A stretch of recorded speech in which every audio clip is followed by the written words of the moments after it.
Cześć, zapraszam Was do kolejnej recenzji. Tym razem mam dla Was książkę Siergieja Łukjanienki, być może, o tytule Brudnopis. Zapraszam.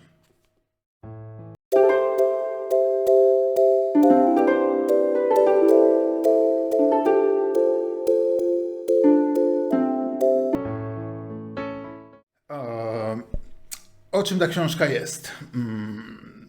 Zacznijmy od tego, że wydaje się, że będziemy mieli tutaj do czynienia. Autor jest tam pisarzem fantasy z Rosji, równocześnie takim troszkę nacjonalistą i fanem polityki Putina, a przynajmniej jeśli chodzi o agresję na Ukrainę. Tak, coś tam o nim poczytałem, zaciekawiony jego poglądami, które tam wyrażał w trakcie książki, myśląc jako swój główny bohater, bo bodajże jest to książka napisana w pierwszej osobie. Ale na początku, o czym jest książka? Mamy sobie młodego mężczyznę, który wykonuje jakąś tam słabą robotę. Nie pamiętam, czy to był jakiś sklep z komputerami, czy jakiś tam inny ichnie RTV Euro AGD. No i pewnego razu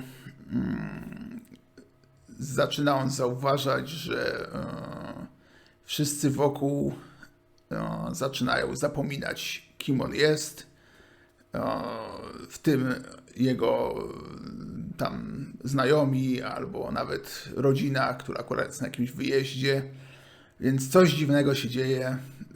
Ktoś tam wchodzi i zajmuje jego mieszkanie, mówiąc, że to jest, że to nigdy nie było jego mieszkanie. Generalnie punkt wyjścia bardzo, bardzo ciekawy.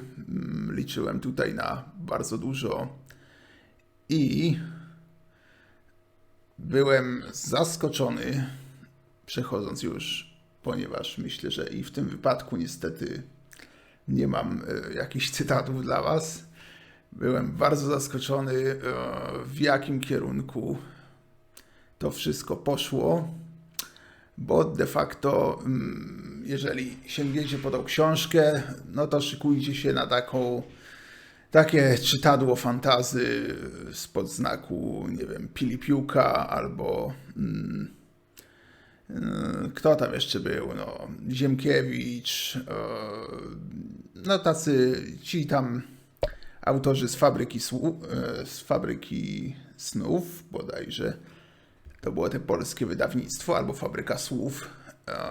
No, wszyscy byli dość na jedną modłę, fajnie się to czytało, mając lat naście, albo nawet tam już te wczesna 20, ale potem już to było takie męczące, więc tutaj spotkamy się, szykujcie się na świat fantasy, na taką dość nieskomplikowaną intrygę, dość proste postaci. Autor też ma jakiś taki wielkoruski, szowinistyczny vibe, jak czytało się te jego rozmaite poglądy, które wkładał w głowę swojego bohatera. I słyszałem, że jest jeszcze druga część całości, raczej po nią nie sięgnę, niestety. Książka w ogóle, bo zapomniałem o tym powiedzieć, polecona mi, czytam z polecenia po prostu Grzegorza Barańskiego, który opisywał książki, jakie ostatnio czytał. No więc spore, że tak powiem, negatywne zaskoczenie. Sporo tutaj zawiedzionych nadziei. Wyjaśnienie jest proste, całej historii, plot twisty też są takie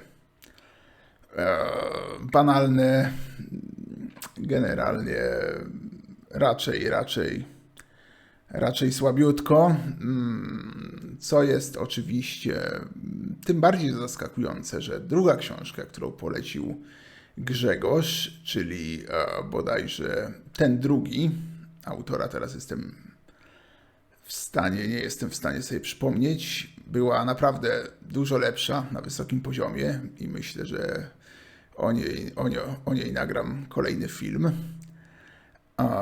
A tutaj jednak taka fantasy słabizna, myślę, pierwsze tam, nie wiem, 20% książki spoko, a potem słabiutko. Także 4/10 raczej nie polecam. I to tyle, więc zapraszam Was do kolejnego filmiku, który mam nadzieję pojawi się już za tydzień. Do zobaczenia, cześć.